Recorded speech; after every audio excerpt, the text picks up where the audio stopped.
रजनीवाला जी जिस दिन उनका मर्डर हुआ उससे एक दिन पहले तक हमारे साथ सड़कों पे प्रोटेस्ट कर रही थी, वो भी नहीं जाना चाहती थी। उसको भी सेम जो आज हमारे साथ हो रहा है उसके साथ वही हुआ कि आप आओ अदरवाइज आपकी सैलरी रुक जाएगी। वो बेचारी अपने ऑफिस में पहला पाँव रखा भी नहीं था, उसको पीछे से गोली मार दी गई। और वही टारगेट उसके बाद सेम डे उस दिन मेरे को भी थ्रेट आया गया हुआ ये वाला कि नेक्स्ट हमने उस दिन पूछा था गवर्नमेंट से अगला नंबर किसका। आप हर दिन हर एक एम्प्लॉइज़ को ज़बरदस्ती आप बुलवा रहे हो, कभी ये इस टारगेट से, कभी किसी तरीके से आप बुलवा रहे हो हर एक को। उसके बाद एक ना एक बेचारा अपना जान दे रहा है वहाँ पे, और अब अगला नंबर किसका। जिस दिन ये मांग रखी उसी दिन मेरे को थ्रेट आई गई सेम डे। और उसके बाद पूरा कॉर्डन ऑफ किया गया वहाँ पर पूरे एरिया को, हमको सड़कों पर उतरने दिया, हमको प्रोटेस्ट नहीं करने दिया गया, अपनी जानों की बात रखने नहीं दी गई हमको।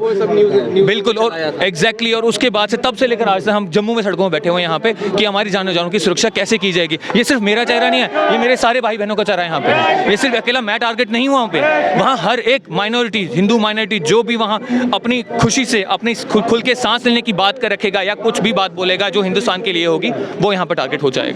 और हमारी जानों की हम गवर्नमेंट से एक ही मांग रख रहे हैं। 72 दिन से हम कंटिन्यूसली गवर्नमेंट के कान से वो मैल निकालने की कोशिश कर रहे हैं, कभी किसी तरीके से शांतिपूर्वक कर रहे हैं, मगर वो उनके कान से इतना गहरा मैल है कि वो निकल ही नहीं रहा है। अब हमें समझ नहीं आ रहा, वही बता दें उनका मैल निकालना कैसे, हम वो निकाल देंगे, उसी तरीके से निकाल देंगे। क्योंकि अब इसके बाद मुझे बताओ आप किस मुंह से मुझे बुलाओगे या मेरे किसी भाई बहन को आप श्रीनगर बुलाओगे, वहाँ क्या सिक्योरिटी है। आप खुद बोलते हैं हाइब्रिड टेररिज्म है, 1990 से ज़्यादा डेंजरस हाइब्रिड टेररिज्म इस टाइम का है। जब आप खुद मानते हो वो, उसके बाद आप किस तरह के क्यों बुला रहे हो हमको, हमें टारगेट करने के लिए। हमको आप चाहते हो आप जानों की रक्षा नहीं कर सकते, हमको साफ बोलो, हम यही सुसाइड कर देंगे। मेरी मदर हार्ट पेशेंट है, उसको जिस दिन ये न्यूज़ मिली थी ना सेम डे इवनिंग को, उसको हार्ट स्ट्रोक आया था। वो मैं जानता हूँ, मेरी फैमिली और मेरे आस पड़ोस वाले जानते हैं कि उसकी मेरी मम्मा को किस तरह के सामने संभाला वहाँ पे। ये कोई गधा भी होगा ना, गधा जिसकी सोच बहुत कम होती है, उसके बाद वो भी अपने परिवार के लिए खड़ा हो जाता है। तो अब हर कोई इंसान कितना भावुक नहीं होगा तो क्या होगा। इंसान पागल हो गया हुआ, 72 दिन से धूप में चिलचिलाती धूप में खड़े हैं हम यहाँ पे। ये गवर्नमेंट को दिख नहीं रहा है क्या।